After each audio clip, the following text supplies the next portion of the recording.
What's up, VC? Back for some more of showing some goodies that I picked up recently. It is vinyl, but it's something completely different than really I don't think I've ever noticed anyone in the VC showing these type of records. I think there is an exclusive um, bunch of people that do collect these, and probably only these. Um, I'm talking about 78s, is what I'm talking about. When I very first started collecting records, well, let me jump back a little farther. When I was a kid in the 70s, I I had records. I had 45s, I had albums, and then 8 tracks too. Um, but I didn't have a lot, so I played those, repeatedly because that's all there was. That's all I had. And then fast forward to the 90s, and I inherited my mom and dad's record collection, which was mainly, uh, mostly albums, because they just never, they didn't play them anymore, and they gave me their stereo and everything with it. Um, and that's not really what started me collecting records. I'm not really sure where it started, but I started collecting 78s first. Um, I mean, I had their records, but I wasn't actually actively going out and buying records other than 78s. I had a little record player. It's one of those school record players that they had back in the, I guess, 70s and probably even into the early 80s. It was like one of those little suitcase ones, but it was a scholastic one, and it had a 78 speed on it. So I thought, well, I see 78s from time to time. I'll just start buying those and listen to them because I really loved the sound, and I loved the fact that all that music was really something that you really didn't hear anywhere else, because at that time, um, when I very first started collecting records, we didn't have a computer, we wasn't online, and we didn't have everything that.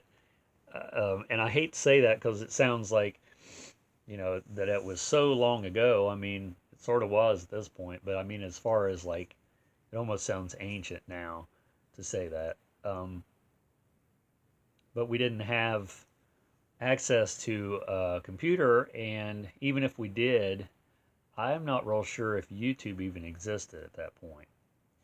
So there was no way to really listen to really any music like that, like you can now, but especially music from that era, from like the teens, 20s, and 30s and 40s that was on 78. So anyway, um, now I I don't collect 78s that much, and the reason for that is because I really don't see them much anymore. As far as like thrift stores, like they used to show up, and from time to time you'll see some, and they're either broke, which just kills me, regardless of who the artist is, because it's a record. Um, or if it's not broke, for example, it's usually classical music, um, gospel music occasionally, and then like Christmas music a lot, like Bing Crosby and stuff. And I like all that stuff, but I just don't buy it because there's really nowhere for me to put it. And an album would come, I would buy that quicker than I would buy a 78, based on the artist, of course. So that being said, we were at a thrift store this past weekend, and I go directly to the records, which is a usual thing. And um, I was amazed at the 78s that they had there. Not only were they 78s, but they were in books, like they used to come a lot of times. And the first one I picked up is Bozo on the Farm on Capitol Records. And I was expecting these to be, a ridiculous price, because people see these, that price them. And this is not in the greatest shape. You can see a crayon. Some kid had got a crayon on there. But these were 99 cents. So, and this one has the whole book with it. I won't flip through all of it, but it has the whole book with it. And then there's the 78. This one has 2 with it. It has the whole story. This one's complete. And I mean, it's Bozo. I don't have any Bozo. I don't even think I have any Bozo albums. And then this one too, Bozo and his rocket ship. And it even says that on the spine there. That one, yeah, that one does too. I didn't realize that. And this one's even on the back. And then this one is also a Capitol record. And it has the book with it too. Fairly thick book in this one. You can see there.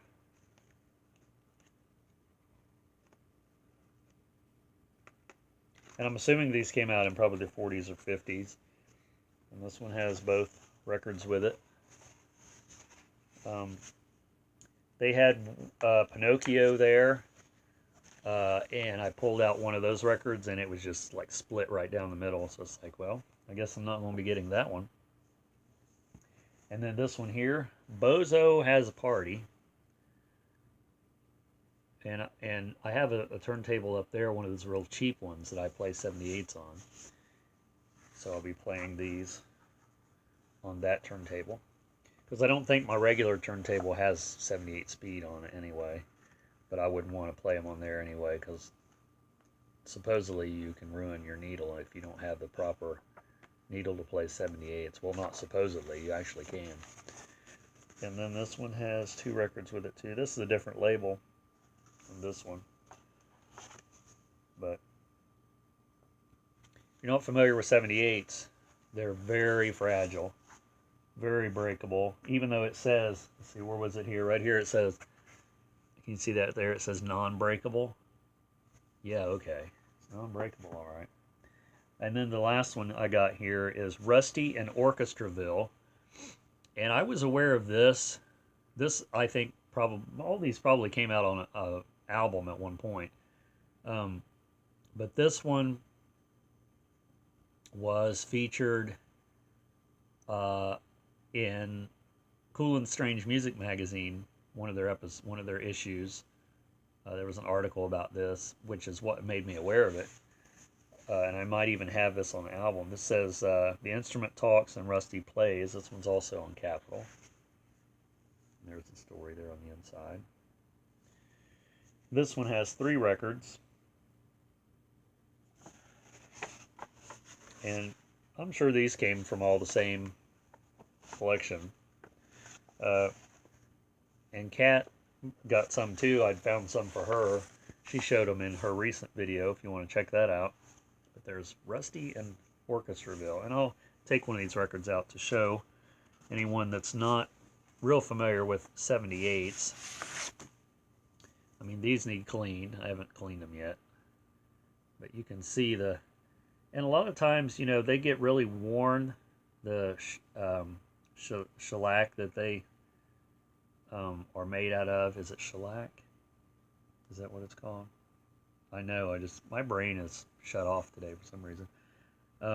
But these clean up really nice, and I like the sound of them. You know, with the scuffs and stuff, doesn't really affect them. At least it doesn't affect it enough, you know, for me to not want to listen to them.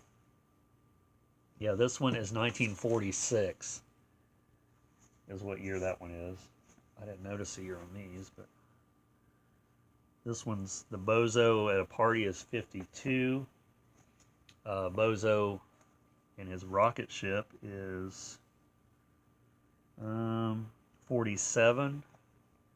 And Bozo on the farm is 1950. So they're Bozo approved right there, it says.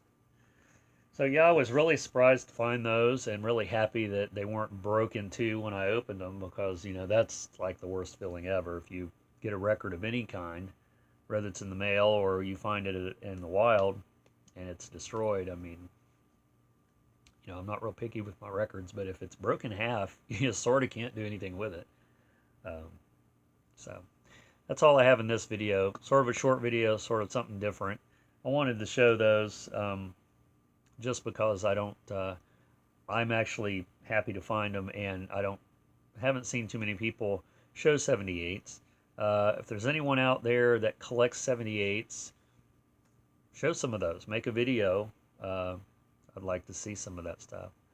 Leave a comment and all that stuff. Thanks for subscribing and watching, and we'll see you in the next vinyl update.